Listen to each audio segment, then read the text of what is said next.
नमस्ते, good morning. बहुत स्वागत है आपका। आप देख रहे हैं नमस्ते यूपी। आपके साथ मैं हूं ऋतु तिवारी पोखरियाल। बुलेटिन की शुरुआत करेंगे खबर लखनऊ से, जहां आज योगी कैबिनेट की अहम बैठक होने जा रही है। सीएम योगी की अध्यक्षता में ये बैठक होगी। कई अहम प्रस्तावों पर मुहर लग सकती है। कैबिनेट से 10 से ज्यादा प्रस्ताव पास हो सकते हैं। स्वास्थ्य, नगर विकास, शिक्षा से जुड़े प्रस्ताव भी पास हो सकते हैं। तो लोक भवन में सुबह 11 बजे कैबिनेट बैठक होगी।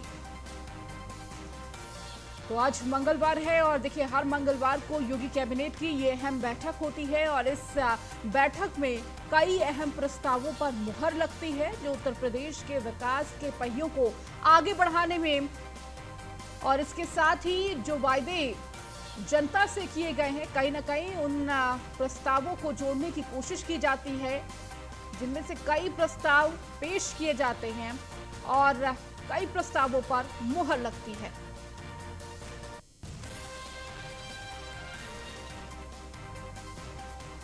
तो लोक भवन में सुबह 11 बजे ये कैबिनेट की बैठक होगी और जैसे ही बैठक खत्म होगी उसके बाद प्रेस कॉन्फ्रेंस की जाएगी और इस बैठक में किन किन प्रस्तावों पर मुहर लगी उसकी जानकारी दी जाएगी। तो बेहद अहम रहने वाली है ये बैठक। और देखिए, जब जब ये बैठक होती है, कई ऐसे मुद्दे हैं, कई ऐसे क्षेत्र हैं जिससे जुड़े कई सारे प्रस्ताव पेश किए जाते हैं, उस पर मुहर लगती है। और ज्यादा जानकारी के साथ हमारे संवाददाता अश्विनी हमारे साथ जुड़ चुके हैं, उनसे ताजा अपडेट ले लेते हैं। अश्विनी, आज चूंकि मंगलवार है और देखिए, हर मंगलवार को योगी कैबिनेट की यह बैठक होती है। पिछले मंगलवार पर भी अगर नजर डालें तो लगातार कई अहम प्रस्तावों पर लगातार मुहर लगती हुई नजर आ रही है। आज किन किन प्रस्तावों पर गौर किया जाएगा और किन प्रस्तावों पर मुहर लग सकती है?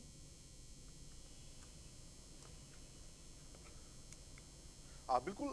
आज योगी सरकार की कैबिनेट की अहम बैठक है। 11 बजे ये बैठक लोक भवन में होगी, जिसमें तमाम कैबिनेट मंत्री उपस्थित रहेंगे। लमसम 10 प्रस्ताव हैं जो कैबिनेट के सामने रखे जा सकते हैं, जिसमें नगर विकास, स्वास्थ्य, शिक्षा, औद्योगिक विकास, तमाम ये क्षेत्र होंगे। इनसे जुड़े हुए जो प्रस्ताव होंगे वो जो है कैबिनेट के सामने रखे जाएंगे और उन पर अंतिम मोहर लग सकती है। निश्चित तौर पर देखा जाता है कि उत्तर प्रदेश सरकार ने जब चुनाव हो रहा था, भारतीय जनता पार्टी ने तब तमाम वादे किए थे उत्तर प्रदेश की जनता से। अब धीरे धीरे उन वादों को पूरा करने का समय है और ये कैबिनेट के माध्यम से ही वो वादे पूरे किया जाए। बाकायदा प्रस्ताव लाया जाता है पहले और उसके बाद फिर उन वादों को जमीन पर उतारा जाता है। देखा जा रहा है कि स्वास्थ्य के क्षेत्र में लगातार यूपी गवर्नमेंट काम कर रही है। औद्योगिक विकास को लेकर के काफी सजग है। जो चाहे इसके अलावा तमाम शिक्षा विभाग है, उसको लेकर के लगातार काम कर रहे हैं। इन तमाम विभागों से जुड़े हुए आज प्रस्ताव आ सकते हैं। लमसम 10 के आसपास प्रस्ताव हो सकते हैं, जिनकी पर जो कैबिनेट है उनकी अंतिम मोहर लग सकती है। ठीक है अश्विनी, आप देखिए, लगातार इस बैठक पर नजर सबकी है कि आखिर आज के दिन कितना खास रहने वाला है ये बैठक और किन किन क्षेत्रों पर विशेष ध्यान दिया जाएगा। इसके साथ ही अश्विनी, कल जिस तरह से अग्निकांड हुआ, क्या उसको लेकर इस बैठक में चर्चा हो सकती है? क्या कुछ अहम इस दौरान दिशा निर्देश सीएम योगी आदित्यनाथ दे सकते हैं? कैबिनेट बैठक के दौरान अग्निकांड की चर्चा होने का बहुत कम चांस है, क्योंकि उस दौरान केवल सिर्फ जो प्रस्ताव होते हैं उन पर चर्चा होती है। प्रस्ताव के बाद उन पर मोहर लगती है, बाकायदा फिर प्रेस कॉन्फ्रेंस के माध्यम से उन प्रस्तावों को बताया जाता है। हालांकि मुख्यमंत्री कल से ही जो होटल कांड हुआ उसकी निगरानी खुद कर रहे हैं। कल खुद वो सिविल हॉस्पिटल भी पहुंचे थे और तमाम जो घायल हैं उसकी जानकारी भी ली थी। हाँ, संभवतः ऐसा हो सकता है कि कोई ऐसा प्रस्ताव हो जो एनओसी देता है इन होटलों को अवैध तरीके से, या फिर इन जो अवैध बिल्डिंग्स को या हॉस्पिटल्स को, उनको लेकर कोई प्रस्ताव संभवतः आ सकता है। हालांकि इसकी संभावना बहुत ना के बराबर है। जी ठीक है अश्विनी, आप लगातार हमारे साथ जुड़े रहिए और भी खबरों पर आपसे अपडेट लेंगे।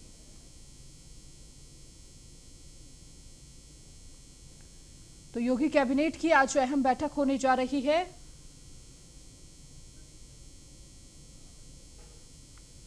वहीं मुख्यमंत्री आवास पर बीजेपी कोर कमेटी की हुई है बैठक। प्रदेश अध्यक्ष भूपेंद्र चौधरी और सीएम योगी बैठक में शामिल हुए। डिप्टी सीएम केशव प्रसाद मौर्य, ब्रजेश पाठक भी इस दौरान मौजूद रहे। संगठन महामंत्री धर्मपाल सैनी, राधा मोहन सिंह ने भी शिरकत की। कोर कमेटी की बैठक में संगठन के कामों को लेकर हुई है चर्चा। नगर निगम चुनाव पर भी कोर कमेटी की बैठक में मंथन हुआ है।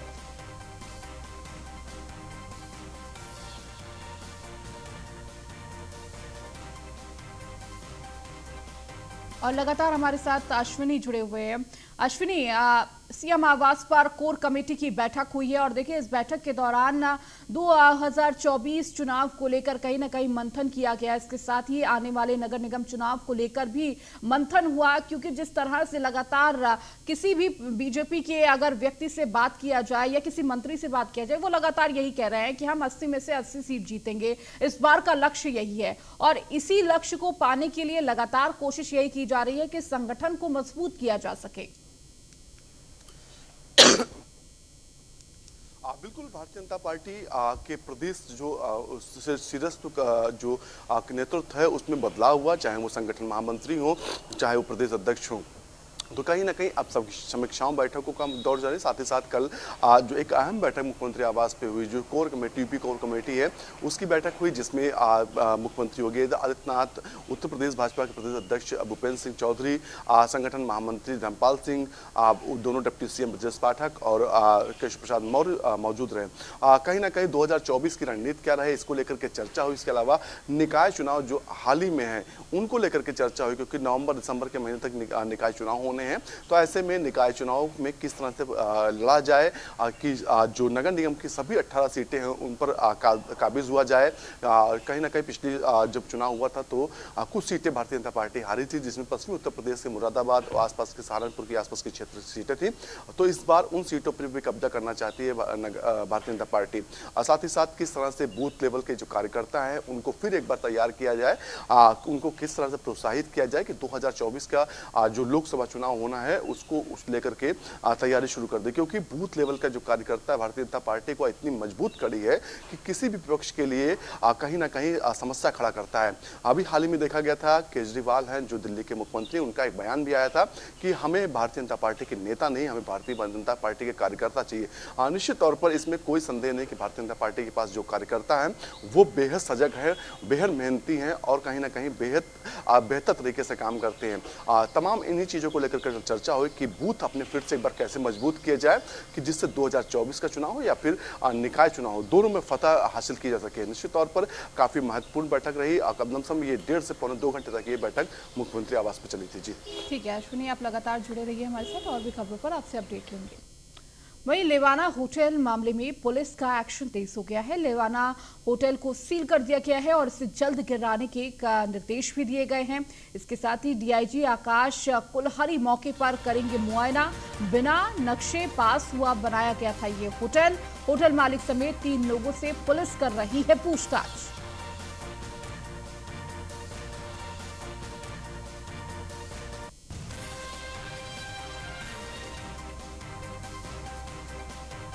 तो जिस तरह से कल अग्निकांड हुआ लखनऊ में, उसके बाद लगातार अब एक्शन जारी है पुलिस का।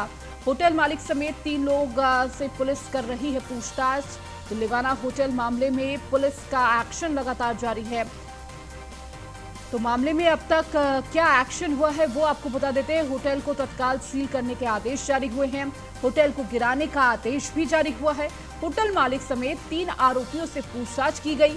तो डीआईजी आकाश कुलहरी आज मौके के दौरा करेंगे। इसके साथ ही होटल में आग लगने से हुई थी 4 लोगों की मौत, ये भी आपको बता दें।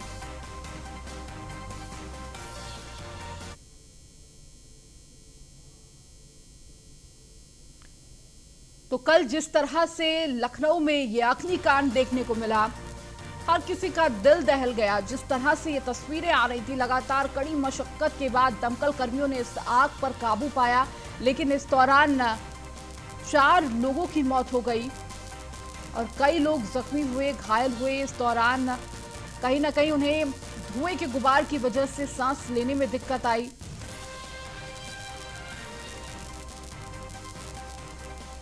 तो कल यानी सोमवार को सुबह सुबह अग्नि की ये तस्वीर सामने आई, जहां एक होटल जिसका नाम लेवाना होटल था, वहां पर आग लगती है और लगातार दमकल कर्मियों से बुझाने की कोशिश करते हैं। और ज्यादा जानकारी के साथ अश्विनी हमारे साथ जुड़े हुए हैं। अश्विनी, कल जिस तरह से तस्वीरें आई, हर कोई इसे देखकर कहीं ना कहीं दहल गया, सहम गया। और देखिए, सवाल भी कई खड़े हो रहे थे कि आखिर होटल में अग्नि शमन को लेकर क्या कोई व्यवस्था नहीं थी, फायर सेफ्टी को लेकर व्यवस्था नहीं की गई थी। लेकिन जब ये पूरा मामला, अब जब एक्शन में अभी पुलिस नजर आ रही है, और देखिए जब ये पूरा मामला खुला तो पता चला जो होटल बना है उसका नक्शा पास नहीं हुआ था, उसके बावजूद ये इतना बड़ा होटल ऑन रोड चल रहा था और किसी को कानो कान खबर नहीं थी। बिल्कुल, अब से ठीक 24 घंटे पहले कल सुबह इसी समय जो है होटल में आग लगी थी। आग के बाद लमसम 8 घंटे तक का जो ऑपरेशन चला, जिसके बाद चीज़ें सामान्य की जा सकी। लेकिन इन 8 घंटों में 4 लोगों की जान चली गई, कई हताहत हुए, कहीं ना कहीं लापरवाही की बेअंतिया हो गई। 2018 में इसी तरह की घटना चारबाग में हुई थी, 2 होटल में आग लगी थी, लमसम 8 से 9 लोगों की मौत हुई थी और सिर्फ उसमें जांच हुई। जांच के बाद आरोपी बनाए गए, लेकिन अभी तक कोई कार्रवाई नहीं हुई। कहीं ना कहीं इससे जो होटल मालिक हैं, अवैध जो हॉस्पिटल चलाते हैं या अवैध बिल्डर हैं, उनके हौसले बुलंद हो रहे हैं। अब इस होटल की बात करें, लेवाना होटल की, सोचिए इसका नक्शा तक पास नहीं था और बीच सबसे पॉश इलाका जो लखनऊ का है वहाँ पर संचालित हो रहा था। वहाँ पर बाकायदा संचालन किया जा रहा था होटल का। कहीं ना कहीं जो LDA जो विभाग है, लखनऊ विकास प्राधिकरण, उसके अधिकारियों की मिली भगत रही। कहीं ना कहीं लखनऊ विकास प्राधिकरण के जो अधिकारी हैं मोटी रकम हर महीने वसूल रहे थे इस होटल से, जिसके चलते कार्रवाई नहीं होती। निश्चित तौर पर इस तरह के तमाम होटल लखनऊ में हैं जो संचालित हो रहे हैं, गलियों कूचों में संचालित हो रहे हैं, साथ ही साथ इनको NOC तक दे दी जा रही है। तो सोचिए कितने विभाग, चाहे फायर विभाग हो चाहे वो LDA हो, कितने सजग हैं। सजगता की सारी पराकाष्ठा इन लोगों ने पार कर दी, बेईमानी की सारी हदें पार कर चुके लोग हैं। क्योंकि उत्तर प्रदेश की राजधानी लखनऊ में लमसम 2000 लगभग समझ छोटे मोटे होटल होंगे, छोटे और बड़े मिला करके। तो ऐसे में ये गली कूचे हर जगह चल रहे हैं और इनके पास ना तो NOC होती है, ना तो फायर सेफ्टी के लिए कोई प्रोग्राम होता है, उनके बाद भी संचालित होते रहते हैं। और कहीं ना कहीं इसी का फायदा जो अधिकारी और जो कर्मचारी हैं, अधिकारी होते हैं, कर्मचारी होते हैं और जो होटल मालिक होते हैं वो उठाते हैं। निश्चित तौर पर गठजोड़ रहता सभी का है, जिसके चलते संचालन होता। हालांकि अब मुख्यमंत्री की सख्ती के बाद जांच के आदेश भी हुए हैं, लेकिन 2018 में भी जांच के आदेश हुए थे और आज तक नतीजा कुछ नहीं निकल पाया। ना तो किसी की सजा हुई है, ना ही कोई जेल गया है। निश्चित तौर पर एक बार फिर जांच होगी, जांच के बाद कुछ दिन बाद ये भी मामला ठंडे बस्ते में चला जाएगा और एक नया होटल तैयार होगा, होटल इस तरीके से अग्निकांड के लिए। क्योंकि कहीं ना कहीं LDA जो विभाग है वो इतना ज़्यादा भ्रष्ट हो चुका है। सारे भ्रष्टाचार की अगर न्यू रखें, सबसे ज़्यादा भ्रष्टाचार कहें तो वहीं पर व्याप्त है। लमसम हजारों की संख्या में होटल और बिल्डर्स और हॉस्पिटल्स जो अवैध रूप से बने हुए हैं और बाकायदा वो संचालन हो रहा है। सबसे बड़ी बात देखते हैं कि जब अवैध होटल किसी तरह की घटना होती है, अवैध बिल्डिंग कुछ होता है तो बिल्डिंग गिरा दी जाती है, होटल गिरा दिया जाता है, लेकिन उन अधिकारी जो उस दौरान रहे उन पर कोई कार्रवाई नहीं होती। बाकायदा वही अधिकारी आते हैं और बाकायदा जांच भी करते हैं। तो सोचिए किस तरह से काम चल रहा है। अगर जो आला अधिकारी को चाहिए कि जो अधिकारी उस समय जेई जो एक्शन होते हैं तत्कालीन, उन पर कार्रवाई होनी चाहिए कि आखिर आपके पास इतनी बड़ी फौज आपको दी गई है, आपको निरीक्षण का अधिकार दिया गया, आपको कार्रवाई के लिए अधिकार दिया गया, उन सब के बावजूद भी आप कैसे इतना बड़ा जो है भवन तैयार हो रहा है, आपको मोटी सरकार तनख्वाह भी दे रही है, लेकिन कहीं कुछ नहीं। हालांकि अब जांच होगी, जांच के लिए बाद सिर्फ और सिर्फ कहीं ना कहीं चंद महीनों में पूरी जो घटना है वो एक बार फिर बस्ते में चली जाएगी और ठंडी पड़ जाएगी। जी ठीक है अश्विनी, बहुत बहुत शुक्रिया इन तमाम जानकारियों को देने के लिए। चलिए अब लखनऊ के लेवाना होटल में लगी आग और उससे बने माहौल को समझने का प्रयास करते हैं। लखनऊ से न्यूज़ 1 इंडिया के संवाददाता SK वाजपेयी ने इसे समझने की कोशिश की है, वो आपको दिखाते हैं।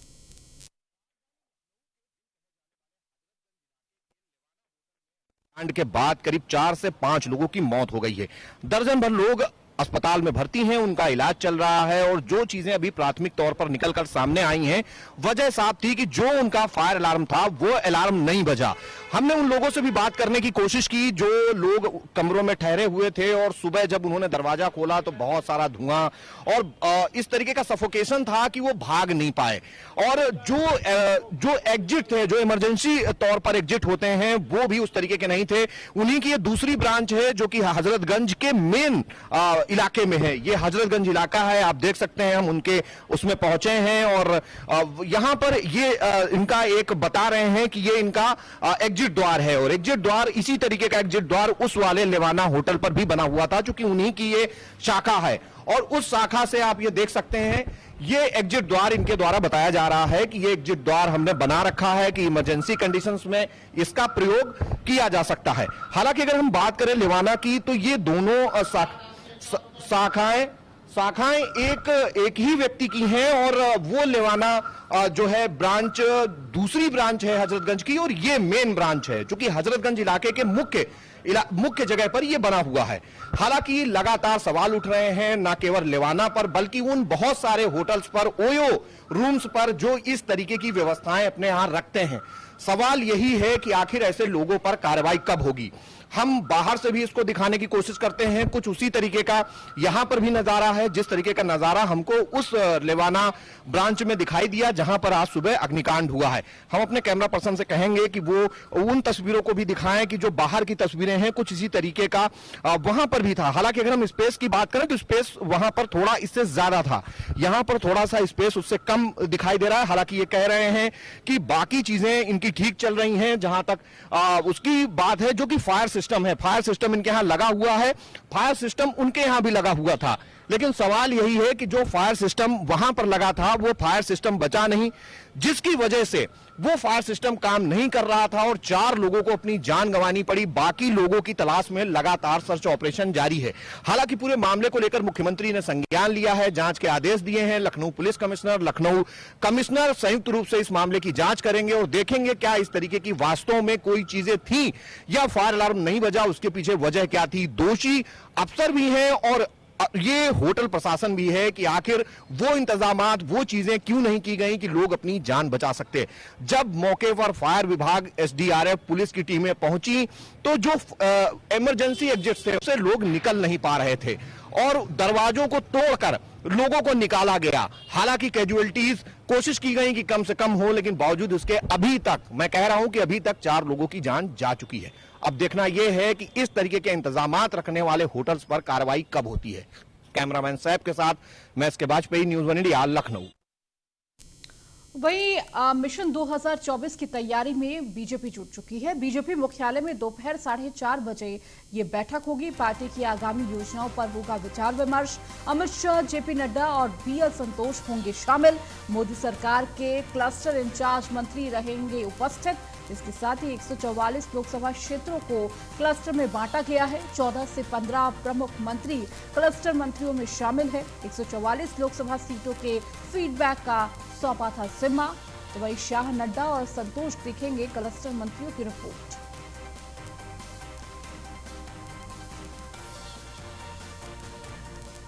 तो 2024 चुनाव की तैयारियों में और किस तरह से कौन सी रणनीति बनाई जाए, उस पर अब लगातार जुटी हुई है बीजेपी और इसी को लेकर बैठक होने जा रही है।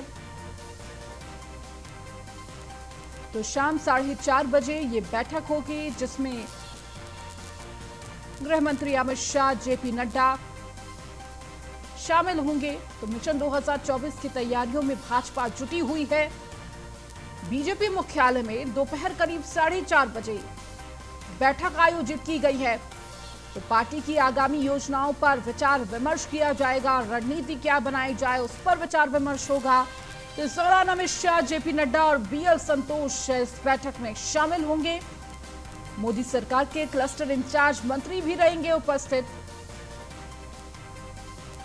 तो 144 लोकसभा क्षेत्रों को क्लस्टर में बांटा गया है और इसका जिम्मा भी मंत्रियों को दिया गया। 14 से 15 प्रमुख मंत्री क्लस्टर मंत्रियों में शामिल हैं और देखिए इस दौरान वो भी शामिल होंगे और 144 लोकसभा सीटों के फीडबैक का जिम्मा उन्हें सौंपा गया था और उसकी रिपोर्ट आज कहीं ना कहीं पेश की जाएगी।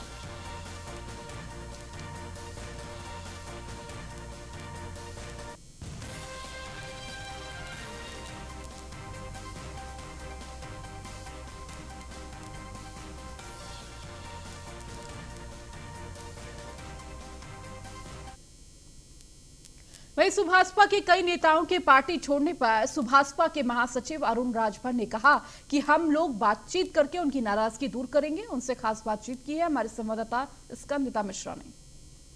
सुहेल देव, भारतीय समाज पार्टी के उपाध्यक्ष सहित 30 सदस्यों ने जो है इस्तीफा दे दिया है और इस पर बात करने के लिए हमारे साथ अरुण राजभर जी मौजूद हैं। इनसे हम जानेंगे कि क्या इसका पहले से आइडिया था या अचानक से ऐसी खबर आना शॉकिंग है काफी। देखिए सुहेल देव, भारतीय समाज पार्टी एक प्रयोगशाला है। प्राथमिक स्तर पर ज्ञान यहीं दिया जाता है और हर कार्यकर्ता को दिया जाता है, प्रशिक्षण दिया जाता है। विपक्षी पार्टियां कब चाहेंगी कि ओम प्रकाश राजभर राजनीति में मजबूत रहें, वो तो हमेशा उन्हीं को कमजोर करने के लिए लगे रहते हैं। और सुहेल देव, भारतीय समाज पार्टी अब उस मुकाम पे पहुंच गई है उन सभी लोगों के आशीर्वाद से, जो लोग हमारा साथ दिए, जो लोग साथ छोड़े, जो लोग बीच में खड़े हुए, बीच से रास्ता बदल लिए, उन सभी लोगों को धन्यवाद दूंगा कि आपका सहयोग मुझे मिला। और अगर आपसे हमसे नाराजगी है, किसी और कार्यकर्ता से नाराजगी है, किसी वजह से नाराजगी है, तो आप हमसे कहो, हम उसको सुनेंगे। नाराजगी का आपको पता नहीं चला क्योंकि उन्होंने आरोप लगाया है कि भाई इतना हमारी नहीं सुनी जा रही है। मुख्तार अंसारी की बात सुनते हैं, उनकी बातों पर बिलीव करते हैं, उनको बड़े भाई की तरह मानते हैं ओम प्रकाश राजभर जी।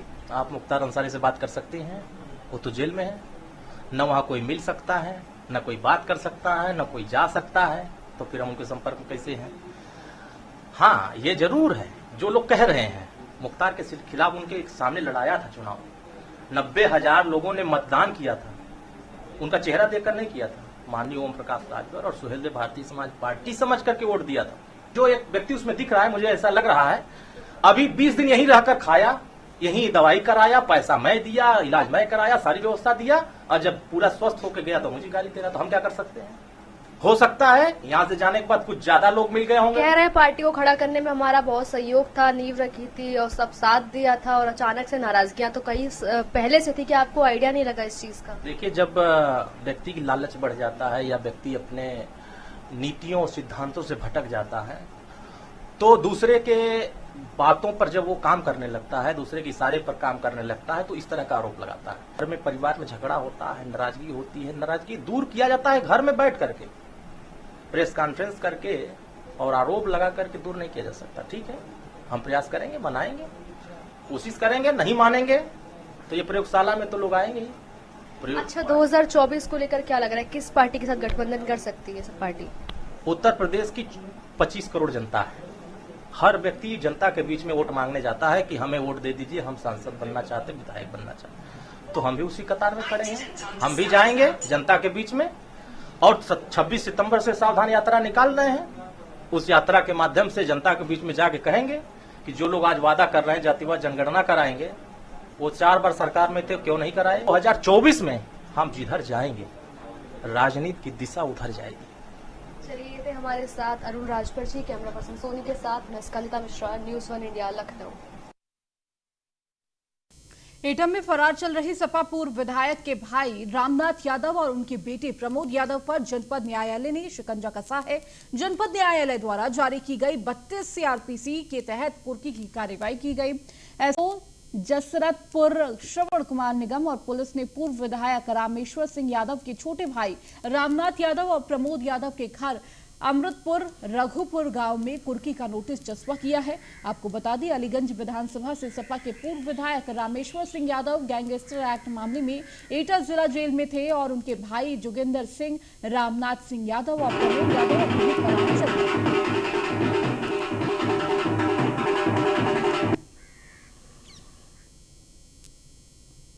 और अब खबर मेरठ से, जहां सदर थाना क्षेत्र के सीता माता गुरुद्वारे के पास से भारी मात्रा में नशे की सामग्री के साथ एक आरोपी को हिरासत में लिया गया है, जिसमें पुलिस ने 6.8 ग्राम गांजा, 150 ग्राम चरस, 200 ग्राम अफीम में 2.6 ग्राम भांग के साथ आरोपी को हिरासत में लिया गया है। पुलिस ने आगे की कानूनी कार्रवाई शुरू कर दी है।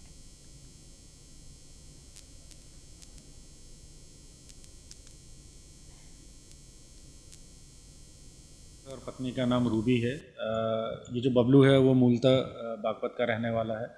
इसके द्वारा थाने पर 1 तारीख को सूचना दी गई थी कि इनकी जो पुत्री हैं वो गुम हो गई हैं। बर्गर खिलाने के लिए लेके गया था उसको।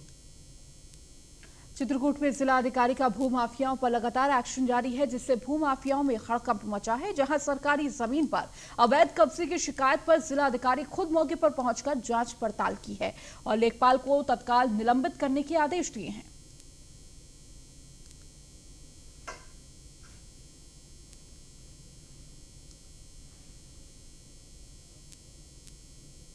फिरोजाबाद में तमंचा दिखाकर फिल्मी स्टाइल में ज्वेलर्स की दुकान से जेवरात लूटने ले जाने की कोशिश का मामला सामने आया है। यह पूरी घटना दुकान में लगे सीसीटीवी में कैद हो गई है। इसका वीडियो भी वायरल हो रहा है। पिता पुत्र ने हिम्मत दिखाई तो 2 लुटेरों को दबोच लिया और 2 बाइक से भाग निकले। दबोचे गए लुटेरों से पुलिस पूछताछ कर रही है। थाना नारखी क्षेत्र में नगला बीच कस्बे में कन्हैया लाल गोविंद वर्मा नाम के सर्राफ हैं, जिनके यहाँ दोपहर 1 बजे 2 बदमाश दुकान पर आ गए थे। उन्होंने पहले जेवरात देखना शुरू किया। उसी बीच में एकदम से तमंचा निकालकर लूटने का प्रयास किया तो गोविंद वर्मा जी बिल्कुल एकदम से दुकान के बाहर निकल कर के भागे। उन्होंने दरवाजे को बंद कर लिया। एकदम से पुलिस और पब्लिक के लोगों ने मिलकर दोनों बदमाशों को पकड़ लिया। बहुत ही अच्छा काम किया इन लोगों ने। और उनके कब्जे से एक तमंचा 315 बोर नए कारतूस के और एक लोहे का बांक और एक बाइक बरामद हुई। उन बदमाशों के विरुद्ध मुकदमा दर्ज किया जा रहा है। दोनों से पूछताछ की जा रही है। ये लोग थाना बरहन क्षेत्र आगरा के रहने वाले हैं। इसे थाना पुलिस और टीम बनाकर पूछताछ करी, एसओजी भी पूछताछ कर रही। चलिए, नमस्ते यूपी में फिलहाल इतना ही। बने रहिए न्यूज़ 1 इंडिया के साथ।